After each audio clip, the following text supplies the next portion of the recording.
This is Girls Stop Playin', a weekly show that empowers Black women to stop playing with their potential so they can live a life that they love. I'm Coriel, your favorite homegirl, and I'm on a mission to help Black women make the money and get the honey. You can have it all as long as you're willing to work. Welcome back to another episode of the Girls Stop Playin' podcast. It's your favorite homegirl, Coriel, here to encourage you to stop playing with your potential and start working for what you want in life and in love. You already know I'm bringing you the information and the conversations to help you make the money and get the honey. You can have it all as long as you are willing to work. And on today's episode, I have the pleasure of introducing you to two amazing people who are making it work. We have Kenyon and Takara Martin in the building. All of that. I need all of I that. know. We'll add that later. Thanks. So welcome to Girls Stop Playin'. Thank you. This is probably like a full circle moment because we started out in an event together, ended up at another event together, and I didn't even connect the dots that y'all are who y'all are. And when I realized who y'all were, I'm like, oh, welcome back into my life. Yay. I have to have y'all back somehow, some way. So to bring y'all up to speed, y'all know I had the Single Wives Club way back when. I hosted Single Wives Weekend, Workplace Slay Weekend. I don't know what year y'all came. It was maybe 16, maybe 15, 16, 14, 15, 16, somewhere up in there. 16, literally the year we got married. Okay, 2016. So this is how far we go back. You all came and spoke on a panel. Yep. You had such a unique perspective, I think, and I think that you all just offer a look into a relationship that we don't often get to see. So I would love for you all to just start by sharing a little bit of your love story, not necessarily, I do want to know how y'all met, again, all of that. Tell us all of the things and where y'all were in life when y'all met. Oh, Jesus. So you want me to start and then you take the where we are in life? Go ahead. Because I think that's how we normally volley. We met in 2009, 2010, through mutual friends on Facebook. Never met in person or anything like that, and just maintained a respectful distance, but admiration of who that person was. And does that mean staying connected on social media, or what does that mean? We somewhat, because we really didn't like each other either. So it was I had a big mouth and I had a very opinionated personality. He has a very opinionated personality, except his personality and his opinions are backed by years of education that I didn't have. Things.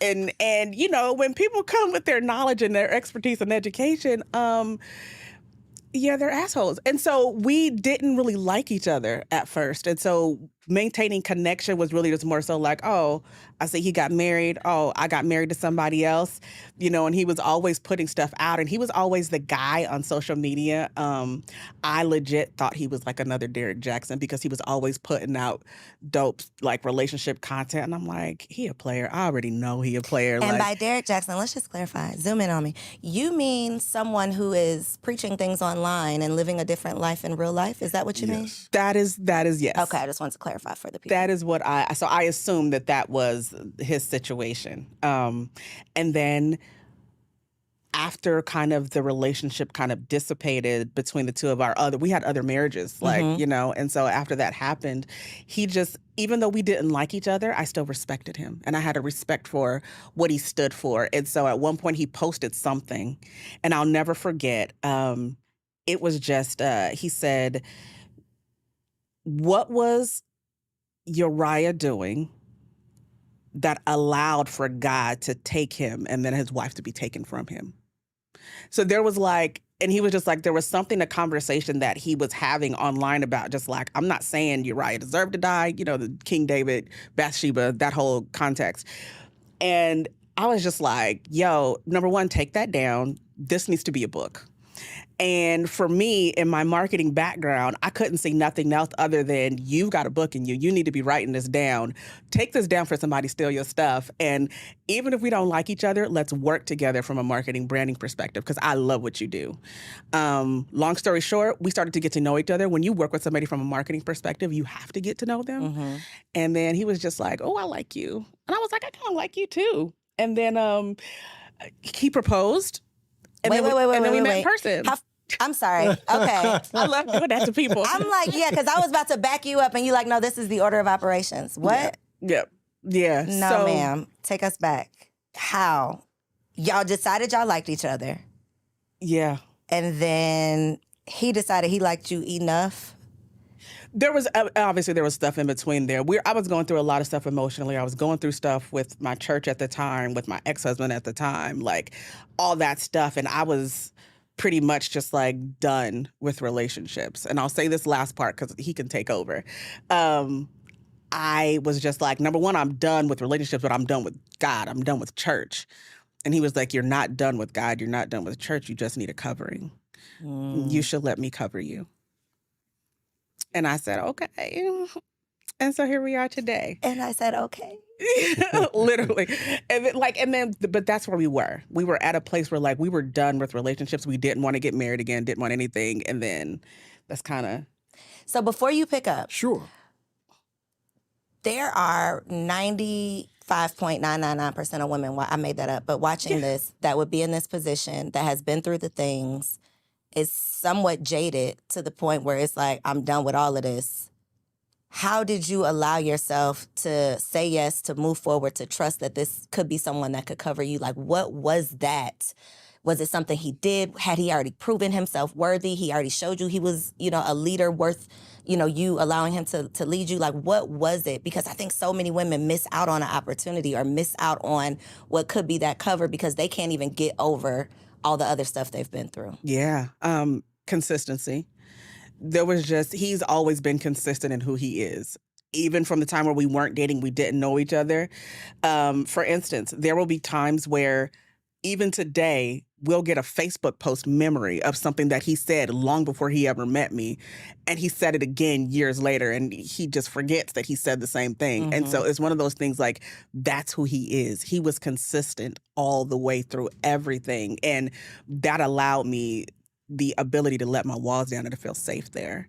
Because I never had someone that was consistent in who they were. And showing you that and not giving you any reason to doubt it. Correct. I love that. Okay, go on and hop on in. Well, I guess my part is where we were. And like she said, we were in places where we were sick and tired of being sick and tired of relationships. Both of us were. Mm-hmm. We had both been in marriages. We had both failed.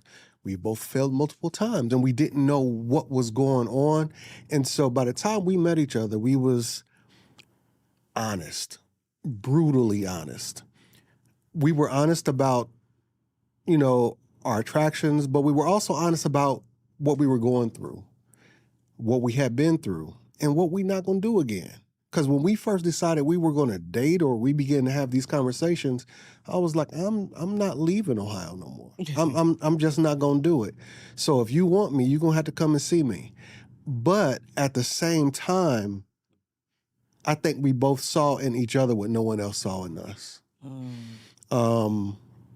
It was a thing of like discovery, like having a real relationship for the first time. Like I've never been married. Like even though I've technically been married before and she's technically been married before, we've never had a good husband or a wife. We've never had a husband or a wife. And it was at that moment where we started realizing that it wasn't out of desperation. It wasn't out of watching a clock. It wasn't out of, I just don't want to be by myself. Mm-hmm. It was just that I like you. And here's what I'm willing to do. Here's what I'm not willing to do. Here's what I will put up with. Here's what I won't put up with.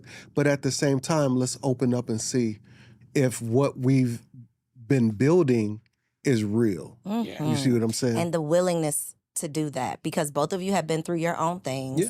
Both of you, again, were jaded. You had still, no matter how healed or how much on your journey you are towards healing, you still have those things that sneak up that remind you of someone or something, or, that you don't want to repeat. So you are operating with that mindset of, I have to protect myself from doing this thing. And a lot of times that protection builds that wall, and then that keeps us from blessings. And so I love that y'all were able to see something in one another. But I think there's this, I think there's this conversation of not settling, which I 1,000% don't believe anybody should settle for anything less than what they feel they're worthy of. However, I do believe we have to allow for some flexibility. Yeah. So when you said I had this standard, I'm not leaving Ohio, but I'm willing to put in the work. I'm willing to give you some time. I'm willing to see if this is worth me bending a little bit. I think so many times, and we talking to Black women today. Okay. Just to put that out there. Let's do it. A lot of the high achieving, successful Black women that find themselves single, a little bit later in life, I think they hold on to this, well, I'm not going to settle thing, but settling and being flexible are two totally different things. Correct. So could you speak to that woman who could be missing out on what you were willing to just give it a try? See what was there. Be willing to try again for someone who's just taking it off the table. Well, I think that, I'm sorry. No, you go ahead. Go. I think that, number one, risk. In order to find love, you have to risk the opportunity to be vulnerable.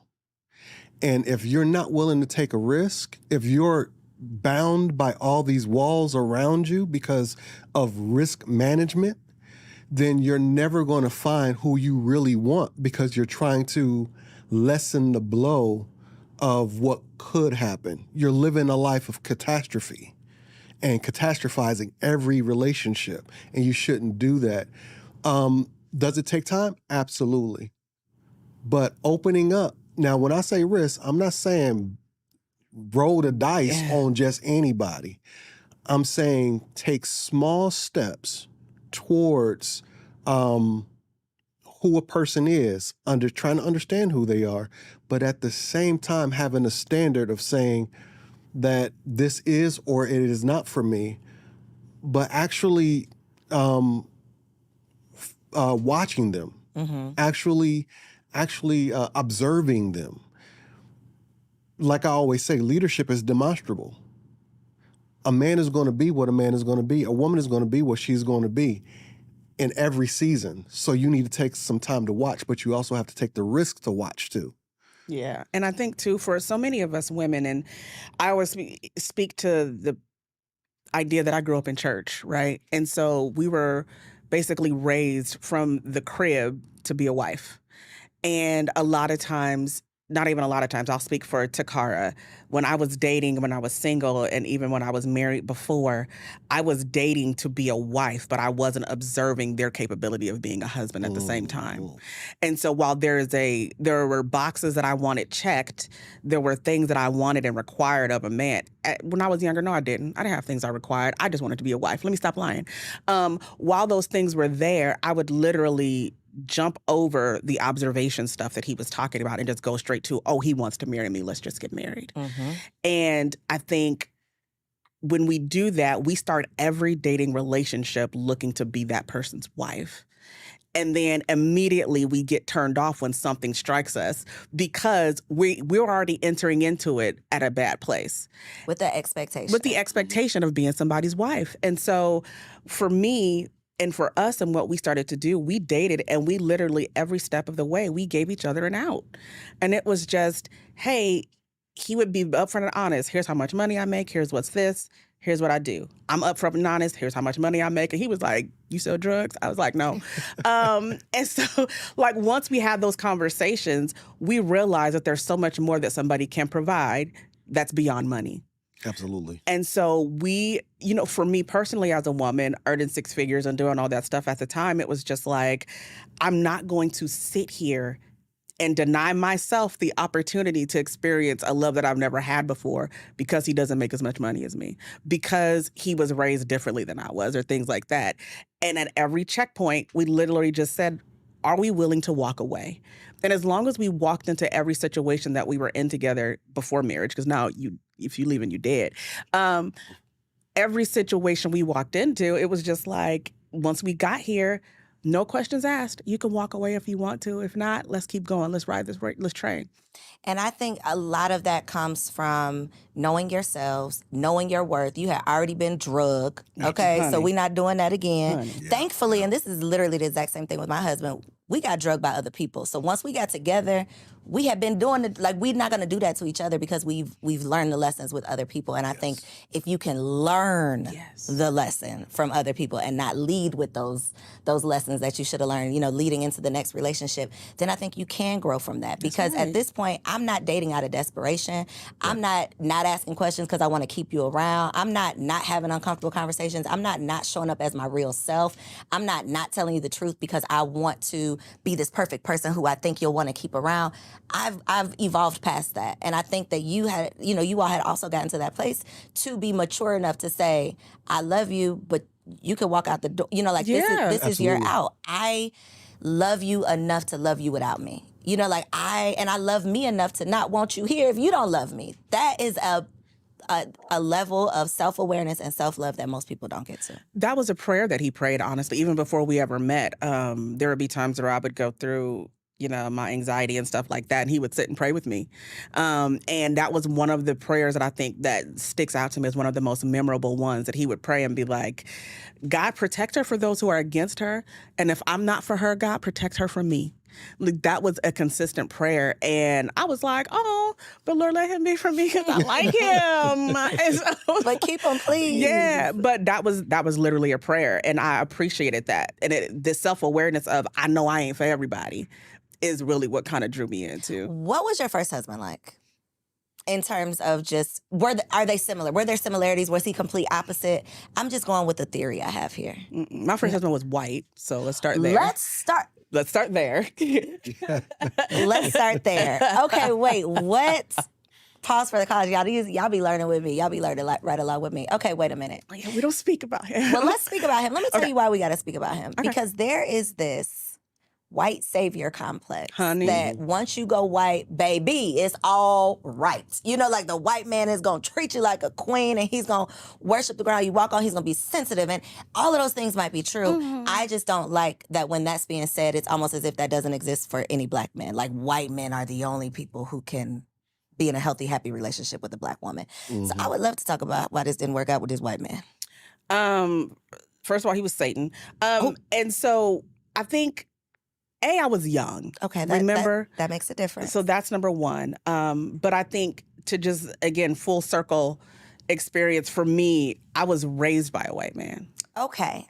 So it was a situation where my mother, so my mother and my stepdad met in church, and he was a vegetarian, and he made her, he asked her, in order to get her to go out with him, he asked her for her to fry him some chicken. And that he was no longer a vegetarian or a vegan after she fried him her chicken, right? That was their introduction, and he took care of her. She had 3 kids of her own and a nephew that she had adopted from my aunt. And so, she was a single mom raising all of us kids, and this man came in, took care of us, and loved on us. Y'all, my mama went to jail. He took care of us while she did her weekends in jail. He was just the best man. Weekends in jail? Yeah, she did weekends. Wow. Yeah, in California, when the offense is not that harsh, back then, they let you do weekends. They gonna put you on punishment on the weekends. Yeah, on the weekends, so you can take care of your kids during the week. And so he was a real stand-up man. Literally, is the point. Real stand-up man. Mm-hmm. So then fast forward to me being a grown-up and growing up in a very impoverished neighborhood. We were very poor. I didn't see good black men. I didn't. So for me, in my mind, I associated good with white growing up. So that was literally my experience into the church into marriage and seeing that from the church. So then when I met my ex-husband, he was nice, took me out on nice dates, get great things. Pam and his parents lived in this really big house, great neighborhood. I was like, I could be a part of this family. This is going to be awesome. It's an upgrade. And yeah, he was abusive. And I never got the opportunity to really become my full black self being with him. And so, yeah, beatings, pregnant, getting beat up, everything you could imagine, that was completely opposite of the man that raised me. And so that was my first lesson. And number one, you can't use someone's physical appearance and how they look just to identify who that man is going to be in your life. 'Cause listen, y'all can talk about all these black men and they ain't, if you want to, but there's some white ones out there that ain't shit either. It's just people. There are There are some people people. that The are people, yeah. just not good people. And to lump everybody into it, well, if I just go over here, then I'm going to get everything that I want. It's probably not going to happen because that's your intention, right? And that usually doesn't work out. What were some, because of the current culture and climate and conversation in terms of these abusive relationships, these situations that women are finding themselves in, can you point to any red flags or any signs or any signals or any things before the abuse that was like signaling you that something was up? Yeah. First and foremost, it was the isolation piece. Really wanting me to not hang out with friends or family. That was the number one thing. I was, in California, I got accepted to UNLV, specific program. I was going to go to school, study, whatever. He literally went to my church leaders who were also, that's a whole nother abusive topic as well, went to my church leaders and they basically got in cahoots and kept me from going away to college, that sort of thing. Like it was, yeah. So Was it a cult? I was about pretty to say, much, sounds like a call. pretty much. Yeah. I've had conversations with friends that had to go and like ask the pastor, am I allowed, can I go to college? And some got a yes and some got a no. And their lives literally were determined in that moment by this man's decision. 100%. That is deep. 100%. Yeah, that's another episode because that's deep. Yeah. That is giving, it's a cult. Wow. What were your what are your parents saying during all of this? They were just as much as invested in the church community as I was. But so. did they see any of these red flags, or were My they? stepdad did, actually. He really did. Before he died, like he would be like, listen, y'all gonna go through and let this girl marry this man, fine. He was like, I'll support it, but there's something not right there. My stepdad caught it, first and foremost. Okay. We have to talk about that again. Yeah, sure. How do you date a woman that's been in an abusive relationship? Carefully, very carefully. Because you don't know what to do or what not to do. And let's be honest, I'm, flawed myself. I'm a man myself. I raise my voice. I get boisterous. Men are very physical or can be physical or whatever the case may be. And so now, and you make mistakes, you feel like you got to wrestle the world. So now, when you're talking to a woman who has been abused, you have to begin to understand, number one, you need to be accountable enough to understand that once you choose her, you're responsible for her. That's number one. Then number two, you have to understand that, no, it wasn't you. But if scars are still there, it is up to you to be tender around those scars. And so that was my perspective, especially as she was going through what she was going through with that church at the time when I met her. My whole idea was, okay, we're not going to kick God to the curb, but we could kick these Negroes to the curb. You know what I mean? Because I'm not here for play. I'm here for real. And if I'm going to cover you like clothing, let it be soft on the inside, but keep out everything on the outside, like armor. That's me. And so I want to be where she can lay her head and be comfortable, but anything outside of me gets the business if it comes for her. You see what I'm saying? Standing on business about yours, huh? Baby. Come on now. I love it. And that's important, but you got to be tender. A lot of people think, or a lot of men think, that you have to be this manufactured form of masculine to be attractive, to be a man for a woman, to do this, to do that, to do the other, when all you have to be is life-giving. It's called generative. And if I wasn't there to give her any life, then what am I doing in her life? Period. And so that's where I was, and that's the kind of man who I had to be. What's your advice for women who are rediscovering themselves? Because the woman who you have to be in an abusive relationship, the shell of yourself that you have to become in an abusive relationship versus this that you get to blossom into once you've escaped that and can get back into, settle back into who you truly are, that's a process. Yeah. So being on the other side of that process and not just being on the other side of it like you survived it, you are thriving, right? You weren't jaded so much that you couldn't trust another man. You weren't jaded so much that you could trust him, but then you ruined it. Because we'll do that too. I almost did, yeah. That's a thing. That's a thing. So what is your advice to women who want better, but they need to become better also in order to even entertain better? Well, it is a process. Shameless plug, the soultiesdetox.com is available. We created a process based upon that, to be honest with you. Okay, come on, shameless plug, tell the people. And because it is, I tell people, me and Kenyon's results are not typical. This is not something where you're going to meet the guy, he's going to sweep you off your feet, and y'all just going to be happily ever after for the most part. Because to your point, we can ruin stuff if we're not prepared and ready for the inevitable triggers and the healing that comes on along after that. But yeah, it starts by identifying how you keep ending up in those situations to begin with. Most of the women that we've talked to, connected with, coached, counseled, what have you, have all been in multiple relationships like that, whether it was physical, emotional, or what have you. And so the number one thing we had to do was decipher what was it that was leading me into these, what was attracting me to these, because we can't control who we attract, we can't control what we entertain. And so once I got past understanding that, and for me, it was my church upbringing. For me, it was, I got daddy issues too. This is like, I'm a whole 3 different shows. I could be on all your podcasts and talk about something different. So that, the daddy issues, everything. Okay, so there was that. Then it was identifying all of those different people that hurt me throughout that journey and releasing it. Because one of 2 things typically happen when we didn't release those people for real from our lives. One, we inadvertently looked for people just like them in different skin, and we didn't even realize we were chasing those types of things, or we kept going back to that person over and over again. And so it was, identifying and then elimination of those people. I'll save the rest for the book. It's a long, literally 5-week journey that we take people through. And then from that, it was realizing that not everybody who hurt you in your past is a reflection of people who are going to hurt you in the future. And that's the constant work that I'm still doing all the time. We get into it.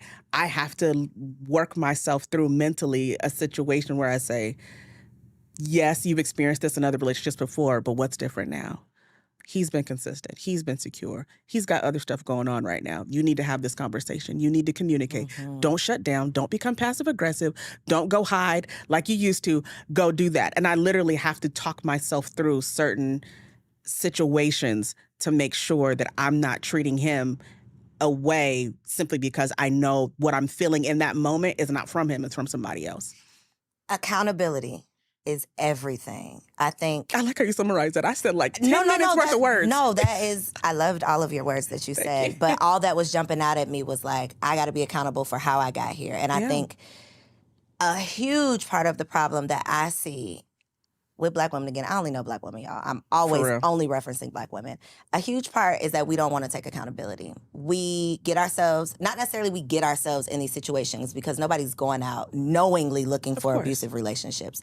But we find ourselves in these situations, and then instead of taking an introspective look and say, okay, what was my point of attraction? What was I thinking? What was my intention? What was I willing to settle for? What was I thinking that I needed? What was I trying to fill a void with? Instead of going through that whole very tough process of doing the self-work and figuring out what is up with this common denominator, we usually don't take accountability. We say, oh, well, he was a bad person, or, I used to blame my mama, and it is still your fault, but I'm working through it, right? Because I think a part of it, too, is we think we get credit for identifying the problem. You get half a point. You don't get the full point unless you bring it back together and actually actively work on fixing that problem. So I don't get to just say, baby, no, I can't have tough conversations with you because I didn't trust my mom. I don't get to use that as an excuse for bad behavior. Yes, I can identify this is the root, but now what am I going to do about it? So I think a lot of times we don't have that accountability, even with ourselves. I'm not even talking about like going to therapy or hiring a coach or taking a class. I'm just talking about with yourself. That's it. We can't even keep it real with ourselves for long enough to realize like it's you that is leading you back here. Now let's figure out what it is, who you are, why you are, how you are, so we can figure out who you need to become. Absolutely. Yeah, I think the problem is that there's a cultural narrative that she's supposed to be found. He's supposed to sweep her off her feet. Right. He's supposed to lead her from there. And so accountability being an outward-facing energy, so to speak, or outward-facing thought, which we're putting on ourselves, the cultural narrative doesn't allow women to be accountable. I'm not saying there's an excuse because women should be accountable, but the narrative has always engineered Black women to be rescued, not accountable. And so the problem is that now when you're looking for who's going to save me, who's going to look out for me, it's you. You have to look out for you. And it's not just by setting these high standards. It's not just by, some meme-esque type of entering into the dating relationship. It's about checking on yourself. Who are you? What are you? What defines you? What hurt you? Have you healed from that? Are you healing from that? Are you healed enough for that to be carrying this on to another man? You see what I'm saying? Go ahead. Yeah, no, I'm just piggyback off because I think too, especially as Black women, we have had to carry so much for so long. Accountability wasn't a problem for us when we had partnership, when we were cooperatively in different things. But I think when we've had to start carrying so much as Black women for so long and we default to a defensive posture, that becomes our norm. Because we're always on the defense. We're always fighting, whether it's work, whether it's the ex, whether it's, anything that's going on in our lives, we're always fighting. And when we're always coming from a defensive posture, there's very little time to take accountability for things. Because once somebody acknowledges a problem, we're just rushing to try to solve the problem. We're not rushing to try to explain the problem. Or explain it and solve it and get through it. Not to say, okay, what in me triggered that? What in me did I do that? And I think I've had to personally do that work to make sure that we get into it and I be going in, and I literally do start explaining stuff, and just go stuff. And he was just like, but are you hearing what I'm saying? What happened? Why are you getting defensive? Just are you telling me what happened? Are you hearing me? Are you understanding me? And I've literally had to continue to go back over and over again and remind myself that this is not an opportunity to be defensive. It's an opportunity to be accountable. And this is not the enemy. Right. That is such a hard part, I think. And I love that you're sharing that. We are madly in love, but I still be going off sometimes. We still be having these moments. It is not just all sunshine and rainbows, and it never 100% is. Sure. But there are so many tough conversations. If you care, if you want this to be a healthy, happy, lifelong thing, there are so many tough conversations that have to be had. And to your point of not just being aware, not just being accountable, but willing to take action, because you could be enlightened and educated all day long. But baby, in the heat of the moment, listen, when I want to shut down and not talk to you for an hour, when I want to be passive aggressive because you should have just knew what it was, I have to check myself. And that is my point. It's even with yourself. Can you be accountable to yourself to say, you know what? In my heart of hearts, I know that you mean me well. If you married or if you're involved with someone who you truly trust, if you've made a good choice, then you should know and feel safe to know that they don't mean you any harm, that they're not just telling you something to hurt you, that, you've said that this is somebody that you're committed to because you trust them. So I think it takes a lot of looking in that mirror and being willing to look without having but, or you didn't do this, or, but I, What about when it's you? hard. It's so hard. Yeah, one of the things he's always said is we're each other's mirrors. And so if my mirror wants to make sure I look good before I step out of that mirror is going to tell me what I need to fix. And I'm going to be offended because I thought I looked good already. Right. I was fine. I was perfect. You don't have to tell me anything. Even though I asked you. Right. But I need you to agree. Shake your head yes. Yeah. Just How do men deal with this? Because it's so hard for me, y'all. I keep saying this, but they be calling me a pick-me on the internet all the time because I don't agree 100% with everything Black women do. Mm-hmm. Yeah, no. And one of the things they do, they be mad at me. I'm not sorry. I'm not really sorry because we got to get it together. Yeah. We all got to get it together. But I talk to Black women. The Black men are not over here, so I'm only talking to y'all. But one of the things that I always hear men say is we can't be honest with women. Y'all really don't want to know the truth. And I just be like, I do want to know the truth. Yeah, tell me the truth. And then I post a clip from my podcast, or I see a clip of a podcast where a man is explaining whatever his truth is, and there's always a rebuttal. There's always a discount to who that man is, what he must not be doing in life, where his perspective is rooted in, discrediting whatever he's saying. This cannot be his reality. The black woman is not the problem. It must be you. How is a man supposed to, like, how are we supposed to bridge this gap? Because we got to communicate. We got to come together at some point. We have to listen to each other at some point. How? I think, to be honest, I think it's going to take men to step up, because if you want to be a leader, you demonstrate that first. So you learn how to communicate that. Do black women mess up? Yes, a lot, but you don't have to have fear of being honest. Number one, there is no excuse for not being honest. There's just a way in which you should be honest, right? And then when it comes to women with all the rebuttals, the defensiveness, the argumentativeness, now, granted, because of what I do, I'm able to step back and say, oh, you're afraid to be wrong. You're afraid if you're wrong now, what it meant for you in your past. So there's a lot that's going on there. Every man isn't equipped with that. But you can be equipped with patience. If you want to be in that, venues like this is what's necessary, where we are talking to each other, not at each other. Because the energies can get crossed and you can feel like there's an attack somewhere. How should men deal with this is through patience. How should men deal with this is through understanding. And none of that is soft. All of that is based upon just a human dynamic. Like, that's a woman. She's a softer vessel. We're all cracked vessels. So if she's a softer vessel and we're all cracked vessels, even in this room where I'm being attacked, you know what? I'm going to protect her from herself. And I'm going to be honest anyway. And if she can't hear me in that honesty, maybe away from the cameras, I'll pull her to the side and say, hey, listen, this is what I was meaning by that. First of all, are you okay? We have to learn how to be men again. Men that take care of women. Not men who are defined by what we have or what we can do or how well we can do it. So there are some things on both sides. I think the whole conversation is so nuanced that we get lost in the oversimplicity of do this and this will happen. Yeah. 1 + 1 = 2, and that... Exactly. We walk around with if-then statements, computer language in our head, when really it takes so much more work. That's how we became best of friends, because I was willing to do the work. When I fell in love with her, I was willing to do the work. Does that mean I'm wrong? Does that mean she yells at me? I hope not. She doesn't yell. She does not yell, but she got a mouth though. But we don't get a chance to run into that often. Because, hey, hold up. There's a better way to have this conversation. And guess what? She does the same for me whenever I get, tipped off and I'm tilted and everything is about to go up in smoke. Hey, there's a better way to do this. It's human decency, really. Yeah.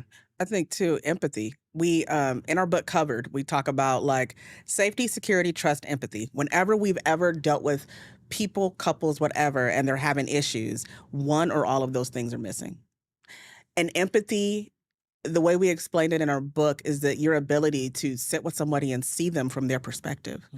And I think a lot of times what we're seeing on the internet, because everybody and their granddad can pick up a mic or a phone and say something, it's one of those things where we're constantly infighting within the Black community, right? And so you don't see it in any other community. It's just us fighting each other and ripping each other down. And honestly, I have to listen to some clips twice before I make an assessment or a judgment, because the first time I have to sit with why it triggered me, why it hit me where it did, like, ouch, was there some truth to that? The second time I listen to it, it's like, okay, I have to evaluate it from their experience. Just because they're saying this from their experience does not mean that it identifies something in me. It just means that that's their experience. And empathy tells you what that experience is, or that they're doing it that way, as opposed to me and myself always, coming from an Being offense. triggered. Yeah, being triggered. Me you're talking about. Yeah. I think, too, one thing that we're missing is just like compassion, kindness. Yeah, girl. Being just like good to each other. Like the men that have sat down here and said something about peace, that this is, one of the things they desire in a wife. And I say peace because that means different things to different people. Mm-hmm. But the way that women roll their eyes when a man says he wants a woman that brings peace, it's like, that's offensive. You want me to bring, you be your own peace. Like, I'm not here to be, that's the attitude that comes behind it. And if I think just over my life and just the relationships that I've seen in the Black community, of course, they haven't always been like loving relationships. Right. Black women are notoriously categorized as having a mouth, waving that hand, talking back, doing all of the things, not being agreeable. Mm-hmm. And I think we have to do a better job of just like being kind to each other. That's one of the things that when I've asked men who date other cultures, white women mainly, they're saying, well, she was nice to me. I came home from work and she just had a smile. She just smiled at me.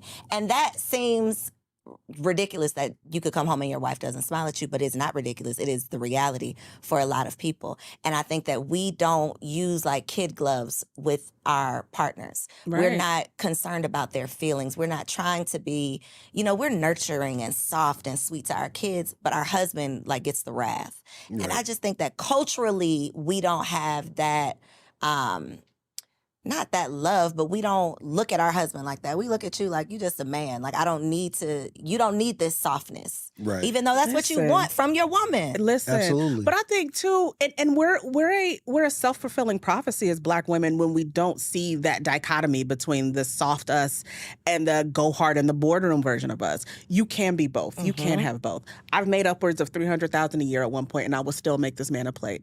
I will still make sure that I get up off that computer and go make him food. I will still make sure that, hey, baby, I'm feeling you. All right, let's go upstairs there. You know what I'm saying? We both work from home. Like, that's the kind of... Lunch break. You know what I'm saying? So that's the kind of thing, like, when I am that version of me for him, I'm still very old school. I can get him to do anything I need him to do. I can get him to... Y'all be like, my man don't ever stay home. There are things that you can do for him to be home. Like, and I'm not talking about manipulating a man. I'm talking about creating an environment for your man. And I don't care how evolved I get. I don't care how evolved society gets. I'm always going to be the wife that he wants to come home to. I'm always going to be the wife that he be like, looking at me like, hey, where you going when I'm leaving the house? And that's just, call me a pick-me too. But I feel like a lot of y'all are single and bitter because there's not a balance between the boardroom version of you and that wifey version. You want the man to just accept this version of you 24/7, and that is just... It doesn't work. It doesn't work like that. It doesn't But work. I think the kid example is easy for women to digest because and it goes back to the emotion thing. It's like we can understand kids. We can break it down for kids. They can come to us crying and we know that you're just tired. Whatever this is that you're presenting, it ain't really that. Like you really just didn't sleep last night. We can identify that with a kid and then we can understand it and then we could be soft. But when it's your partner, it's almost like enemies. It's like we're attacking each other versus attacking the problem. We aren't seeing each other as partners. You know what it is? The reason why it's easier with kids is because of hierarchy. The woman is naturally more powerful, so she can guide and direct. Then when you look at the hierarchy of the house, whether you believe in it or not, there is another cultural narrative that the man should lead. So I shouldn't have to guide or direct. He should automatically know. And so the humanity has been taken away from men. Men are no longer human. We're beasts of burdens that just live in the home. And we need to be looked at as humans with emotions. That narrative is so terrible that we don't even see ourselves with emotions. And so we don't even know how to channel our emotions outside of being extra happy, extra horny, or extra angry. We don't know how to deal with that. So we need to deal with our emotion. How do we, when we talk about compassion, kindness, all those things that really are found in the fruit of the Spirit, basically, right? How can we practice any kind of belief system? Christianity, one, whatever, but any kind of belief system that compensates that and not treat each other with that. And so we are genuinely considerate of each other because we genuinely do love each other, and we see each other's wounds, we see each other's hardships, flaws, strengths, weaknesses, all that kind of stuff. We're human. And until we begin to see each other, Black people have been dehumanized for so long that we dehumanize each other. Yeah. And that's what keeps this thing in between us, even when we're trying to love each other, because we don't know how to. And I think one thing that somebody told me, they're always going to be your brother or sister in Christ regardless. And I think if you don't we trash talk, we be cussing, like we be going off on each other like in the house, like we just have fun. Yeah. But at the end of the day, that's my brother in Christ. Y'all, people ask, like, you know, we talk about exes and things like that. Why don't you trash your exes in public? Why don't you talk more about like stuff he did? People need to know. Yeah. At the end of the day, it was still my brother in Christ. Do I ever want to be involved with that joker again? Absolutely not. If I see him tomorrow, it'll be too soon. Like if I never see him again, it'll be too soon. But it's still my brother in Christ. And so at the end of the day, even when we get into it, I'm never going to throw shots below the belt, because at the end of the day, number one, those words matter, but he's still my brother in Christ. And I'm never going to disrespect that structure between us. And I want to live this belief system that I say I have. Because if we Yeah. talk about the number of angry, bitter, hateful, mean church folks Listen, Absolutely. that I've met, it's like, do you say you're a believer, They don't. but you're not an actor. You're not acting on these beliefs. You know, you're not doing it. You're speaking it, but you're not doing it. Real quick, that's the problem with church folks. We talk too much. We want to speak everything into existence, but not exist in it. And that's the problem. good. We do more talking than we do demonstrating. One thing that y'all are demonstrating is that y'all actually like each other. And I love that. That is not Oh, yes, typical, right? Results not typical. Asterisk. Results not typical, right? Yeah. Before you had ran to the restroom and he was talking about road trips, and he was like, I only like doing road trips with Takara. Like, we have such a good time. And I was like, why did my husband be sitting around saying the stuff he enjoyed doing with me? You know, it made me think He like does, he 'cause I've likes heard you. him tell him He stuff. likes you when you ain't around. You know, like he's really, y'all actually really like each other. We do. And so you put up a post, and I had sent it to my husband, and then I watched the rest of it, and I had to go real quick and unsend it from my husband because you was about to get me in some trouble. So let me tell you about this post. Oh, no. It started with, the question was like, what is something that men appreciate in relationships? What was it? What'd you call it? Like Uncommon. yeah, like an uncommon thing men appreciate in relationships. And you started out, you're like, I want a woman that's free. You know, she's free, she's herself, she's uninhibited. I'm like, yeah, that's me. I sent it. By the end of that video, he started talking about how you come asking for sex every day. I said, unsend, wait a minute. This is about to set a standard that we are not attempting to set. God. Is that real? Is that an everyday? Is that like a 3 times a week every day? Or is that a real everyday? She Because the bothers bar me. is very high. He says I pester him She for bothers me. Hey, it don't happen all the time, but I mean, she lets me know like it's bad. It's bad. It really Not is. as bad. You can No, not bad as in bad, but Right. bad as in it can be annoying. I mean, it's cute. It's cute. How do I? I'm inappropriate. Like, just put it like that. Like, Yeah. I'm literally the inappropriate child when it comes down to him and sex with me. Like, Yeah. And so, for clarity, this is my first relationship that I've ever actually been able to experience sexual liberality, right? So, like, Because of the church thing. because of the church thing, and it's never something that's been discussed, talked about. You know, Kenyon is my third husband. He's not my second. He is. Wait, we skipped a husband. So the white man, were they 2 white men? Were they both white? Nope. So which one did we skip? You skipped the second one. Okay. We skipped the second one. Okay, we'll Yeah. skip them. We can skip them. Go ahead. Yeah. And being married in situations, I was a first lady at one point, and so there was just like I couldn't express myself sexually in that, and God made me nasty, and so I was like, Not I was born this way. I was born this way, like I didn't know what to do, and so for him to invite me, I'm like, because it's his fault. He invited me to be myself sexually with him. He invited me to show up and just learn what I like, you know, in the marriage, sexually, whatever. Like every sex toy I have, he bought. Like, you know what I mean? It's one of those things where it's just like he wants me to know what I like and wants me to tell him what I like. And so And you are in a safe space. I am in a to safe do space, that. and I'm 41 years old. I am in my prime. So is that real? yeah. Have you always been like this though? No, It's not to real. this degree, no. Okay. No, it definitely got significantly worse in the last year. Girl, what you been doing? Or it just happened? You taking some It supplements? just happened. No, I didn't do anything. It just happened, and then I started writing romance too. I think that probably fueled it. We have to get around to that. Okay, Because tell us about this.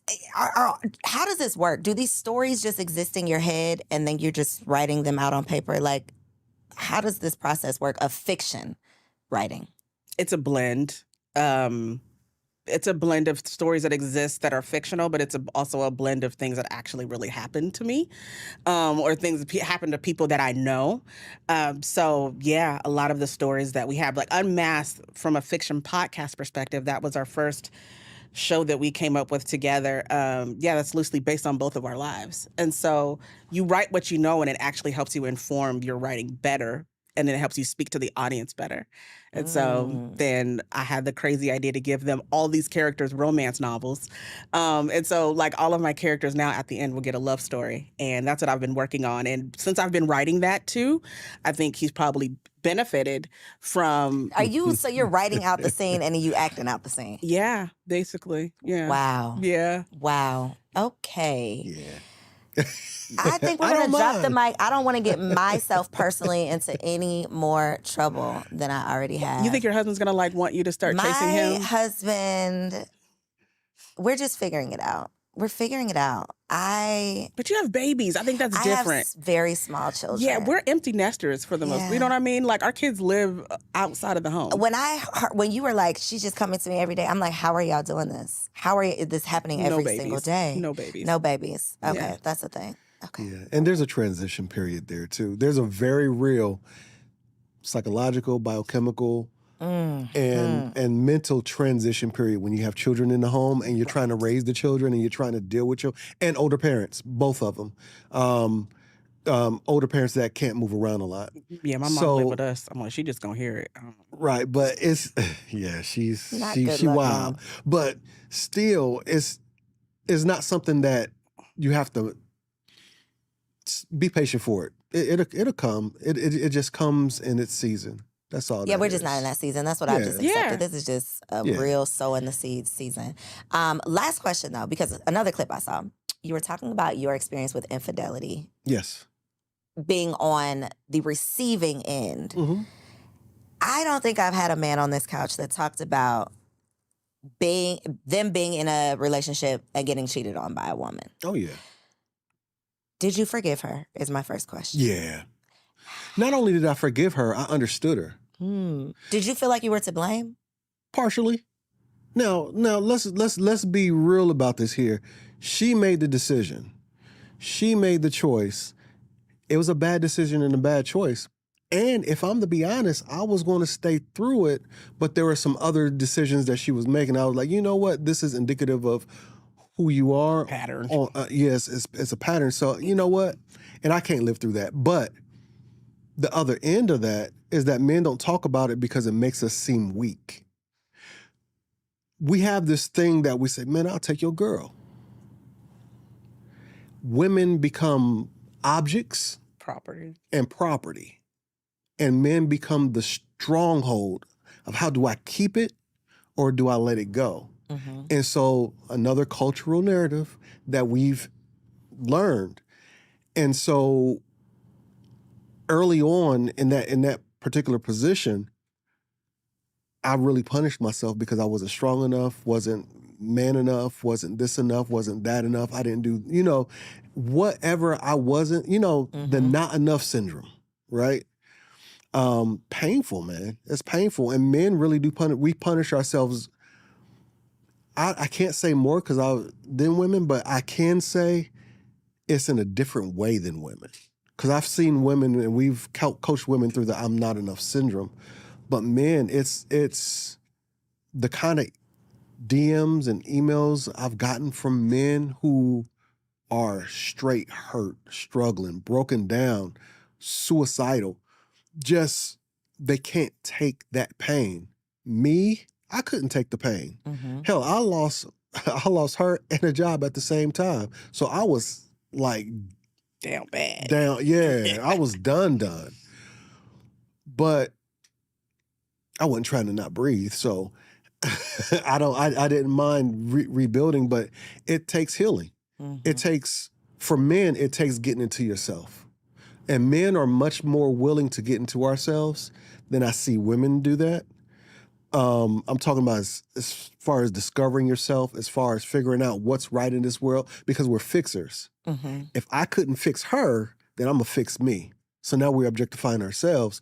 But I took a path that helped me understand just, you made some mistakes.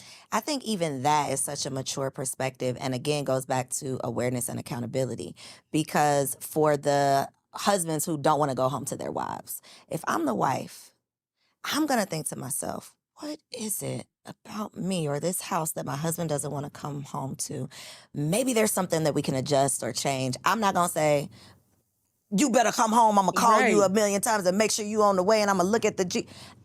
That is irrational and insane. So in the same vein, when it comes to infidelity, I think that not to victim blame, because definitely don't want to do that, but I think there does take a level of what were the circumstances that led to this versus you are just wrong with what you did. Yes, you are wrong with what you did, but what led to that? Absolutely. What led to that? What was at the root? Because and not to say that you have to, forgive or stay or anything, but if you don't figure out what this is, whatever it was, who's to say that you're not going to repeat this again and have the same situation with a new person? Right. Yeah. And that's what I grasped hold to.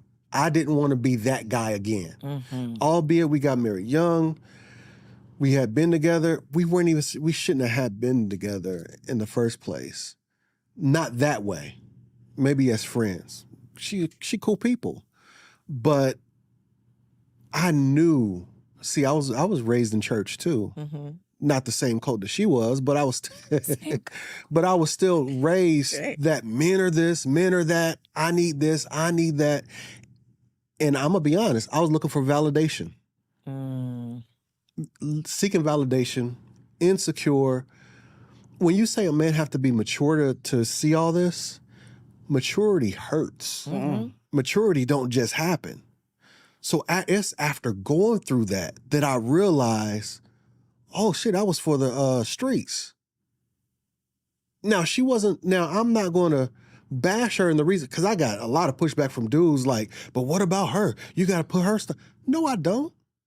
I'm a grown ass man. Right now, I'm not the insecure boy, so I don't need your validation nor anyone else's. I'm a grown man. So at this point, I'm going to own mine. Let her do with hers what needs to be done. Her and I have had those conversations of, what could I have been better? What could I do better? And stuff like that. So, giving her credit, she's gotten some maturity too, but that stuff comes through pain. And you have to look at yourself. If any man who's not willing to look at himself and grab hold of the accountability, he's not worthy of a woman to me. Wow. I think one thing that you said that is probably a whole nother podcast episode was that you shouldn't have been with her anyway.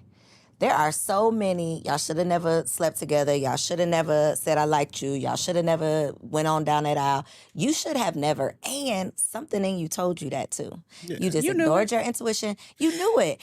So here you are trying to turn this bad boy that you were so attracted to into this good husband, and you should have never. You should have never tried to make him fit into this role that you wanted him to be versus what he showed up as. Ma'am, can I just say, half the time we stay with those jerks because sex is good. And so we've had this conversation. We probably get in trouble with church people, but celibacy and not having sex and abstinence and so forth is not just about immorality. Mm-hmm.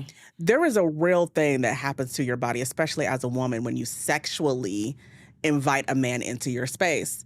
And so when you're looking at that and how you're becoming connected, and I'm not talking about the spooky soul ties, I'm talking about the idea of biochemically what happens to your body, then you literally will ignore every red flag that comes across your table because the sex is good. And as soon as that man begins to feel that you are starting to get hip to who he is, he gonna D you down again.